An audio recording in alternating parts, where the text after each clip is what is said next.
Pimlico Special. All in.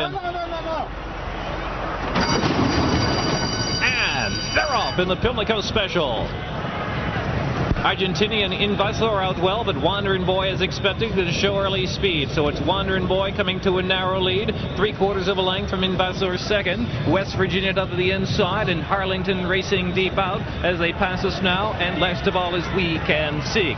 So headed to that first turn, Wanderin Boy and Javier Castellano leading it by 3/4 of a length. But Ramon Dominquez and Invasor, the Argentinian, right there in second spot as they round the turn. The outside is Harlington in third, and West Virginia down to the fence in fourth. There's 2.5 off the lead, and We Can Seek trailing the field. The opening quarter, 24 flat. So it looks like it's going to be a dead even pace here for Wanderin Boy, who takes him up the backstretch with 6 furlongs to go. Wanderin Boy 3/4 of a length. Invasor gets a nudge to go on from the second spot. Harlington continues wide in third, and fourth is West Virginia, another 2 lengths back, and We Can Seek is now dropped about 6 lengths off the front-running Wanderin Boy. The pace is picked up, but only slightly for Wanderin Boy, comfortable with no challengers yet. Invasor still chasing on the outside. West Virginia hustle along down to the fence. Harlington on the outside, and last of all is We Can Seek. Pretty much no change around the far turn, and Wanderin Boy is going to try to sprint home now with 3/8 to go. Wanderin Boy, Invasor chasing on. Harlington, West Virginia is riding the fence, and West Virginia is coming with a run from second.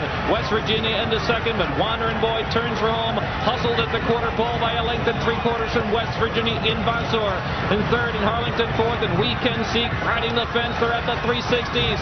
Wanderin Boy doing just that, wandering a bit toward the center of the track. Invasor shoulder to shoulder now with West Virginia down to the inside. Invasor's coming back for more. Invasor down to the inside. Wanderin Boy. Invasor down to the inside with a 16th of a mile left to come. Ramon Dominquez and Invasor, the Argentinian invasion in the Pimlico Special.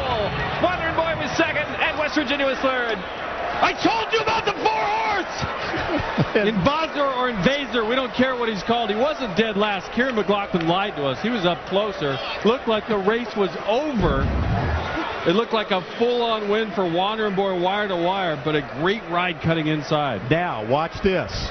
As he came down the wire, Invasor came over on the number 2 West Virginia and interfered with Todd Pletcher's horse at about the 16th pole, or maybe between the 8th and 16th poles. We get another look at it. I saw nothing like that. You saw nothing like that. So there is the potential here for yet another flag on the play after the Black-Eyed Susan. Let's Ramon Dominguez, the apparent winning rider. Nice ride cutting back. Looked like you didn't have enough left, falling back on the turn, but you had a lot of horse to go. Yeah, it was kind of a awkward performance, but I'm glad that he showed that he's a runner and he got it done. To be honest with you, when we were turning for home, I didn't have too many hopes of winning the race. My horse seems like he was off the bridle a little bit, and when I started getting after him, he just gave me another gear. Now, Ramon, at about the 16th pole, it looked like your horse came in a little bit on West Virginia. Are you worried at all about that incident? To be honest, I was not even aware of that, and to be honest, I didn't even know that it took place, so I'm surprised about it now. Congratulations. Yank on the horse to pull him back, and he breaks that well. You just go ahead and let him run where he is. No, and it's a particularly good race for Invasor because he was the one that basically had to be sacrificed to go after Wanderin Boy. At least that turned out to be Ramon Dominguez's strategy. After a quarter and 24, they really turned up the heat. 47-2, 110-4. It was not the slow pace that many thought it would be. It was actually a fairly testing pace to the 3/4 mark. You said that you thought he would be last in the early going, yet he was laying close to what was not a very fast pace, but then he seemed to drop out of it. What were you thinking at that moment? I was worried, to be honest. I was very worried, but then it came back on. He did that a little bit in Dubai, so I was very pleased with the end result. What did he show you today? He's a top horse, grade 1 winner now in 2 continents, and we're happy to have him. And an Uruguayan champion, right? Well, you're well on your way to having a very talented older horse in your stable. Congratulations, Kieran McLaughlin. He's already got the flowers. They can't possibly have more flowers, so I'm calling it. Roy was taken down in the Black-Eyed Susan when he interfered with Ramon Dominguez in Regal Engagement. Now the tables have turned. West Virginia and Roberto Arreo claiming foul against the apparent winner, Invasor. They have just made this race. No, they've done nothing. They just announced that the inquiry goes on. Jerry, what did you see? It's very thin.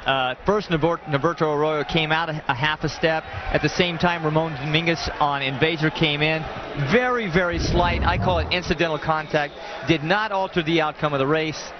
Like we said, official. The reason I was waving my hand at you is because we had just seen the head-on, and it looked like it was really going to be nothing. Waved me off. If only you could know. So it is official. Kieran McLaughlin invades of us who backed it. Wanderin Boy couldn't hold it on the front end all the way, and West Virginia ends up in the 3 spot. So let's move forward now. He's only saying it once. Only one time. You weren't biased, were you? The 131st running of the Preakness. Barbaro finally arrives. The jockey Edgar Prado to arrive a bit later. And I was telling Randy at the top of the show, I don't remember so much